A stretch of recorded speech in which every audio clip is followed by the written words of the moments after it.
Assalamualaikum warahmatullahi wabarakatuh. Om Swastiastu, nama budaya, salam kebajikan, salam sejahtera bagi kita semua. Langsung dari panggung IAI Papua Barat di Manokwari City Mall, di mana acara kali ini sangat terhormat Mind Talks bisa diundang menjadi mitra untuk media partner di acara yang digelar oleh IAI Papua Barat. Dan yang jelas acara ini tentu tidak akan terjadi apabila tidak ada kerja keras dari teman-teman IAI Papua Barat. Tepuk tangannya dong.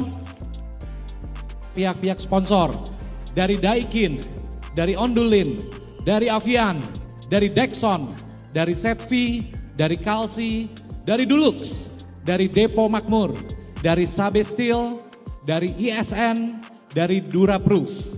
Jadi selama beberapa waktu ke depan bersama saya Indra Kusuma, bersama Mind Talks, bersama IAI Papua Barat, kita akan mengisi ruang visual dan ruang dengar Anda. Selamat menyaksikan.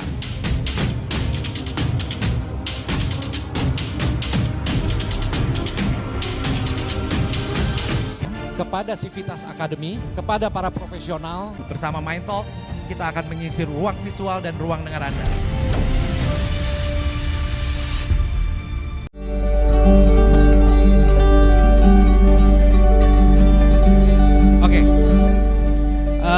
Sekarang kita kembali ke topik. Nah, topiknya tadi tentang apa judulnya? Profesi arsitek ya? Iya, profesi arsitek. Baik itu di Papua Barat maupun eksistensinya di Indonesia lah, ya, profesi benar. Arsitek ini. Yang pertama ada narasumber kita. Beliau dari Universitas Muhammadiyah Surakarta, arsitektur. Dan tergabung menjadi tim arsitek di berbagai proyek swasta, Kak. Wow, ini hingga pemerintah, Kang. Jadi terus, campur nih ya, jam terbang tinggi. Jam terbangnya udah tinggi. Di swasta oke, di pemerintahan oke. Iya benar. Dan itu di Provinsi Papua Barat dan Kabupaten Manokwari. Oke, kita langsung panggil aja kali ya Kang. Panggil. Ya. Pak Muklis Rian Bakti. Please. Oke, yang kedua, ini beliau dari Sarjana Arsitektur di USTJ Jayapura. Beliau ini sudah berpengalaman di berbagai banyak proyek di pemerintahan swasta. Pak Ajis Rial Lakuy, ST. Please. Untuk yang satu ini, seorang penasehat advisor Mind Talks. Setelah dia berkarir panjang, proyek swasta, proyek pemerintah, dan akhirnya jadi arsitek dalam bisnis ini jagonya dia. Kenapa? Benar. Karena dia banyak proyek-proyek hotel, perancangan, mall, dan lain-lain tuh di Jawa, di luar Jawa, Sumatera, Kalimantan. Semoga dalam waktu dekat ini dia bisa kolaborasi dengan arsitek-arsitek jagoan IAI Papua Barat ya. Oh ditunggu pastinya. Kita panggilkan Insinyur Sukarya Tanzil, Pak Kekeng. Terus ada yang cantik dua di sini, kamu dan yang akan dipanggil nih. Ini pendidikannya di Universitas Negeri Lampung Mangkurat Arsitektur. Beliau memulai karir panjang dari menjadi drafter di sebuah konsultan untuk proyek hotel berbintang di Banjarmasin. Oh, jadi karirnya dimulai dari drafter di bawah, iya, bener, Kak. Sampai menjadi arsitek nih. Benar-benar dari bawah dulu. Nah, sekarang beliau sebagai arsitek di PT Mitra Mandiri. Ya, karir saat ini di Dinas Perumahan Rakyat dan Kawasan Permukiman di Kabupaten Manokwari. Oh, baik kita panggilkan Putri Agustin Iskandar, please. Bicara peran arsitek ini barang lama sebetulnya, ya kan? Profesinya profesi yang bisa dibilang tapi mentereng. Saya seorang arsitek, wah gitu kan? Posisi arsitek saat ini itu bagaimana Pak Keng? Jadi arsitek pada masa kini ini tidak hanya dituntut sebagai orang yang ahli di bidang merancang bangunan. Karena kalau merancang bangunan aja seringkali kalau di dunia bisnis ini merancang bagus, oke. Itu tugas kita adalah merancang yang bagus tepat apa yang dikehendaki oleh pasar dan owner. Tapi kalau bagus aja terus gedung itu kurang manfaatnya, kurang mendapat respon dari pengunjung atau yang melihat. Misalkan kita bicara yang mudah mall lagi aja ya. Kita lagi di mall. Jadi kita bicara aja di mall. Nah, Mall itu dirancang sedemikian bagus oleh para arsitek tentunya dengan segala problematikanya. Tapi ketika itu mallnya sepi, siapa yang salah? Pengelola, arsitek, atau siapa? Nah, dalam hal ini selalu kita bilang, oh ini pengelolanya nggak bisa. Oh ini tidak diminati. Tapi kita nggak pernah bilang ini arsiteknya gagal. Bukan gedungnya jelek, bukan, tapi gedung itu tidak mengakomodir budaya setempat. Budaya apa? Budaya masyarakatnya. Masyarakat ini perlu mall yang seperti apa sih? Nah kita bikin mall, mungkin kita bikin mall seperti di kota X, di Manokwari. Apakah di kota X dengan di Manokwari sama? Nah ini yang kadang-kadang kita nggak memahami budaya setempat, kebutuhannya akan seperti apa. Itu tuh. Maksudnya, nah akhirnya kita arsitek harus tumbuh, harus belajar, harus coba banyak melihat. Setelah melihat, kembali lagi berkali-kali tiap kali kita ngomong dengan Kak Indra paham, rasanya penting. Nah, rasa ya. Rasanya kembali Jadi penting. kalau udah pakai nih rasa dan tadi sesuatu yang diinginkan belum tentu yang dibutuhkan. Belum tentu. Ya. Jadi yang kita rancang itu belum tentu dibutuhkan. Nah itu walaupun bagus kalau tidak dibutuhkan kan nggak akan menarik. Ya, jadi kita sebagai orang yang di bidang arsitektur wajib hukumnya membangun kotanya. Jadi bertanggung jawab ini Bertanggung sebetulnya. jawab. Bukan masalah mengerjakan proyek aja Pak Ya bertanggung jawab agar kotanya menjadi menarik gitu. Karena ketika kotanya menarik otomatis pertumbuhan bergerak, otomatis Roda ekonomi proyeknya berputar. datang, Iya. proyeknya datang, arsiteknya lah tumbuh. Ini kan ada urusannya. Ya. Jadi mulai ke depan sebaiknya para arsitek itu jangan duduk di firmanya, di studionya hanya berpikir tunggu siapa yang mau ngegambar ke kita. Ya. Nah, kita perlu mengedukasi masyarakat tentang sesuatu yang baru dengan cara sebenarnya banyak kita selalu memberi keluar bahwa perlunya arsitek, bahwa perlu arsitek itu. Nah kalau posisi arsitek sendiri di Papua nih ya teman-teman kan banyak tadi Pak Keng lihat lebih ke skala makro. Di Papua sendiri posisi arsiteknya bagaimana saat ini? Arsitek di Papua Barat itu mungkin dikenal mahal Pak. Karena biayanya dikenal, aduh malas apa kayak arsitek karena mahal kayak gitu. Fee-nya mahal, ininya mahal ya kayak gitu. Padahal bukan karena mahalnya ya Pak, cuman kadang kita itu menuangkan ide juga perlu peras otak juga. Maksudnya kita juga punya tim gitu yang dibilang mahal juga enggak sih. Maksudnya standarnya kita segitu, ikut standarnya dari IAI kan harganya. Ketika produk itu berkualitas, ketika produk itu memiliki nilai ekonomi, mahal itu jadi relatif. Nah, makanya tadi saya akan cerita dari awal bahwa arsitek itu harus memiliki kebutuhannya apa sih? Ketika kita bisa membaca kebutuhan itu menjadikan suatu produk dan memiliki nilai jual, kan jadi nggak mahal ya. Iya. Bagaimana kita memproduksi sesuatu harga murah tapi nggak laku. Lebih baik kita produksi harga mahal tapi laku. Pakai arsitek, Anda akan mendapatkan sesuatu yang lebih. Salah satu contohnya resikonya sudah dibaca di awal. Resiko itu tidak terukur ketika tidak dibaca di awal. Ya itu ya. Bang Aziz, Bang Mukhlis gimana? Banyak yang belum tahu arsitek, posisi tugas dan fungsinya arsitek ini di Papua Barat ini banyak masyarakat yang belum tahu. Artinya arsitek ini hanya dipakai untuk proyek-proyek di pemerintahan.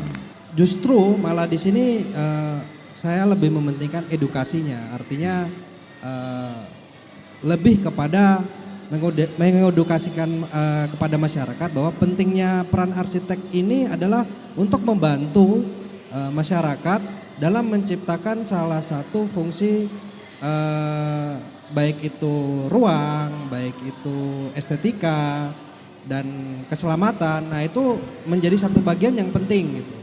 Kita sebagai masyarakat menengah ke bawah itu tidak mampu untuk membayar jasa arsitek. Karena di peraturannya sendiri arsitek itu kan punya range, punya persentase pembayaran. Jadi misalkan dari nilai proyek sekitar katakan 1 M atau 500 juta, ya itu kan ada persentasenya. Kalau menurut undang-undang IAI yang saya tahu itu adalah 6%, 6,5 sampai 8%. Oke. Nah, jadi di angka segitu kalau misalkan diberikan kepada masyarakat menengah Ya. ke bawah, makan susah gitu. Ya. Nah, cuma di sini dalam arti ada cara lain untuk memberikan satu pelayanan kepada masyarakat, ya. dengan cara ya kita membuat satu komunitas mungkin, ya kan? Artinya memberikan edukasi ya seperti acara-acara seperti ini untuk diadakannya pameran konsultasi gratis yang sudah kita upayakan untuk menghadirkan ini untuk membantu kepada masyarakat. Gitu. Nah kalau Bang Aziz, kalau untuk tadi kan masyarakat bawah seperti itu. Kalau yang menengah ke atas sendiri, perspektif mereka terhadap arsitek itu gimana? Di luar dari tadi proyek pemerintah ya, gimana kelihatannya? Ya kalau untuk di kalangan atas sebenarnya kembali ke kita arsitek sendiri ya. Selama kita bisa mendesain sebuah produk yang punya roh, yang punya ini intinya buat kepuasan klien. Soal harga tinggi saya yakin nggak ada masalah kan selama kita bisa memuaskan klien. Iya kadang mau buat ruko aja sebenarnya kita udah desain yang dengan rap dengan yang udah seminim mungkin saja. Kadang mereka bilang Mbak Putri kok mahal banget sih katanya gitu. Padahal bahkan yang harga yang kita kasih ya udahlah cuman ruko doang kok kayak gitu loh. Pakeng biasanya kalau Pakeng pasti sering menghadapi asam garam begini nih. Buat teman-teman arsitek terutama yang masih awal ya mau berkembang gitu. Kalau ikut tadi Mas ini kakak ini bilang 6% dari 1 miliar yang di standar IAI. Aturan adalah aturan yang harus ditaati, orang bilang begitu. Tapi saya sangat yakin IAI punya kebijakan untuk masing-masing anggota berfleksibelnya seperti apa.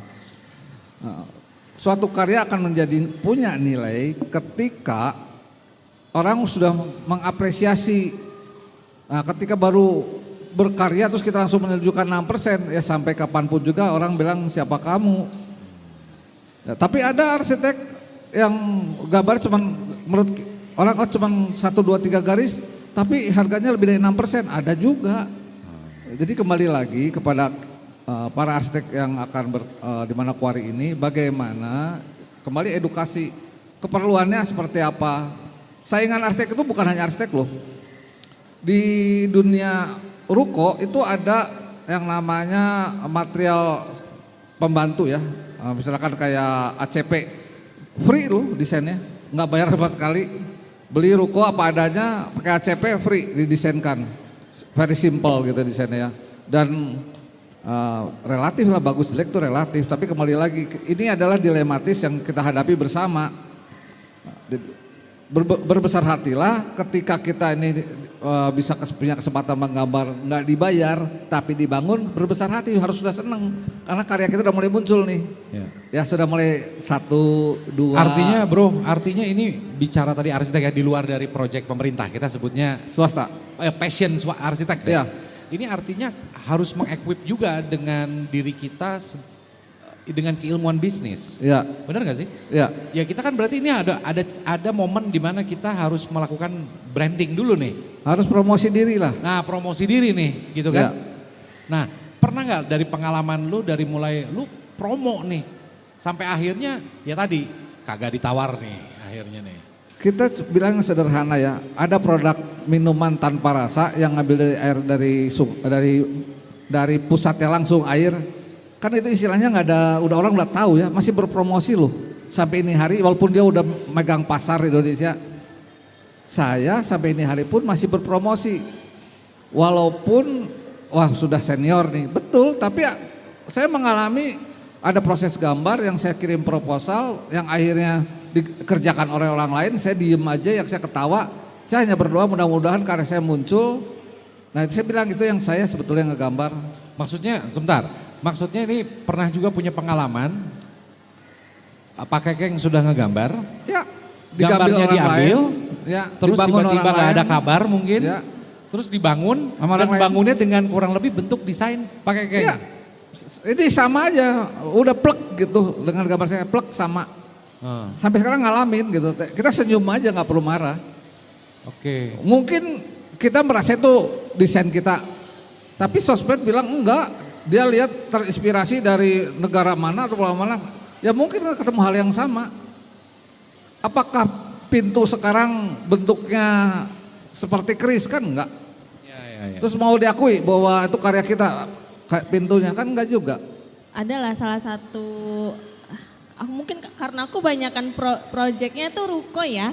Jadi nggak ada kabar, nggak dibayar, udah dikirimin dari A sampai Z semua. Lah tahun depannya udah berdiri, udah jadi, udah aktif di retailnya udah jadi kayak gitu. Jadi kayak macam, cuman kayak ngerasa ya udahlah sudah jadi juga kayak gitu. Tapi orang lain tuh taunya itu punya bapak ini kayak gitu, rukonya bapak ini begitu.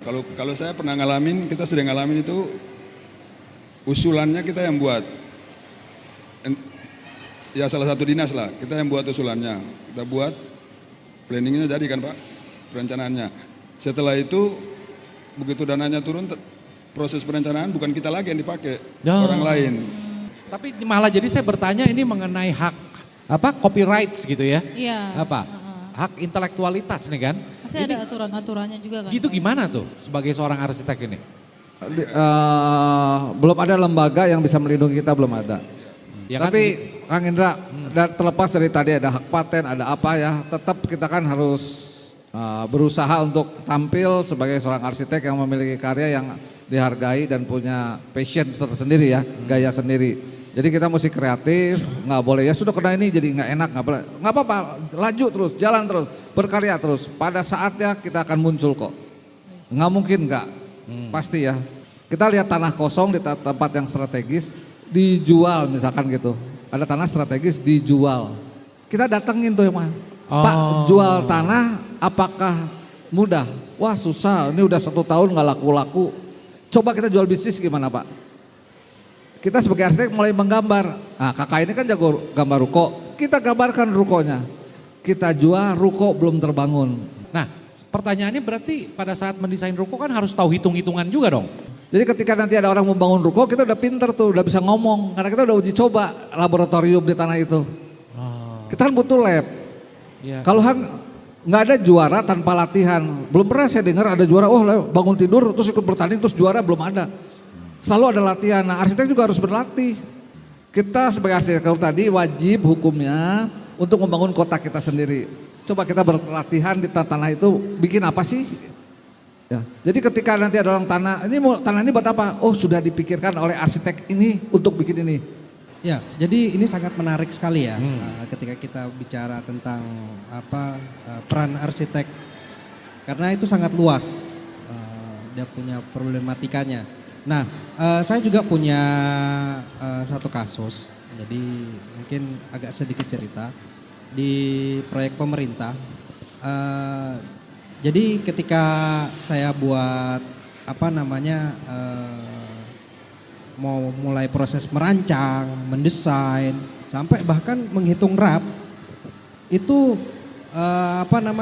kita selalu dibatasi dengan anggaran-anggaran gitu. Artinya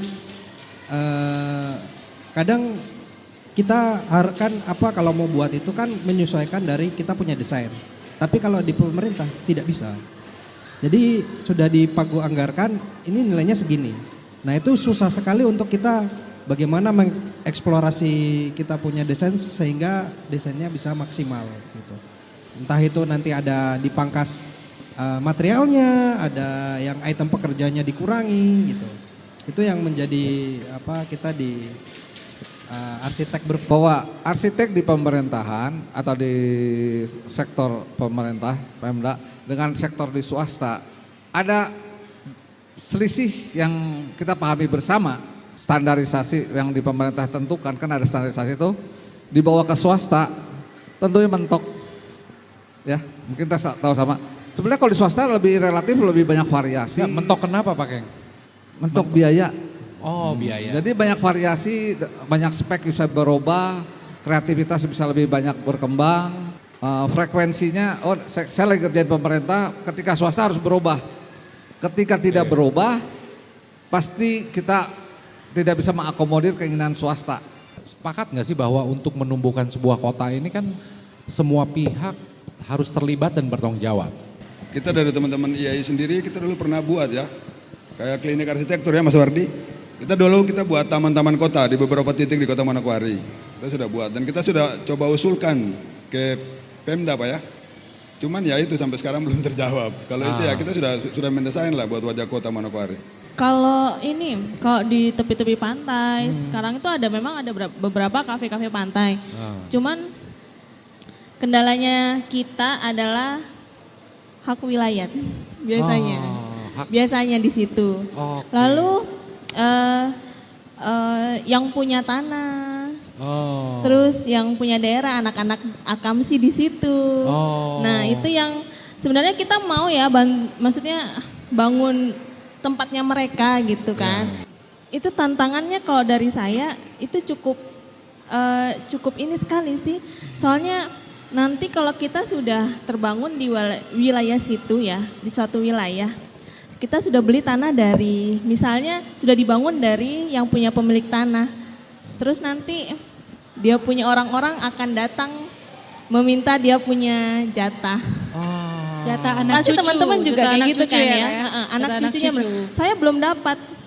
Nanti cucunya lagi, saya juga belum dapat. Ini mungkin juga pesan juga kan kepada pemerintah untuk bikin regulasinya ya.